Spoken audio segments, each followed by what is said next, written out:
আজকে গরমে সব বলেছে কিছু খাবে না, তো সেই জন্য পাতলা করে মসুর ডাল, পেঁয়াজ আর লঙ্কা ভাজা দিয়ে আলু সিদ্ধ মাখা। ভাত এখনও হচ্ছে, কমপ্লিট হয়নি, কিছুই দেখা যাচ্ছে না। যাই হোক, আর এটা হচ্ছে ডিম সিদ্ধ। এটা হচ্ছে দুপুরের খাবার, তার সাথে ধনেপাতার বড়া করব। এটা হচ্ছে ধনেপাতার বড়া হচ্ছে, তো তার ভেতরে নুন দিয়েছি সবে, খুব ভালো করে কুচিয়ে ধুয়ে নুন দিয়ে রেখেছি। এবার ম্যারিনেট মাখবো এটাকে। এটা লঙ্কা কুচি দেওয়া হচ্ছে, আর এদিকে বেসন দেবো, একটু সামান্য হলুদ। তো এটা ধনেপাতাটা মাখা হচ্ছে খুব ভালো করে, কাঁচা লঙ্কা দিয়ে একদম চটকে চটকে।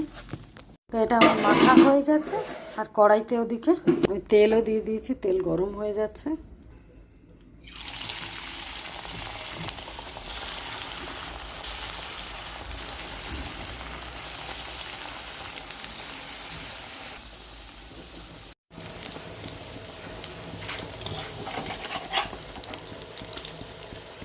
উল্টে পাল্টে লাল লাল করে ভেজে নেব।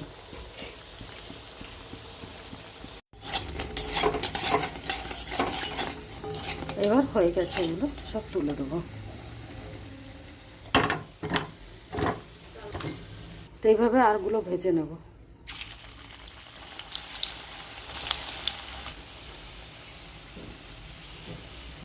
তো এটা আমার সব হয়ে গেছে, কমপ্লিট। খেতে দেবো, নিজেও একটা খেয়ে নিয়েছি।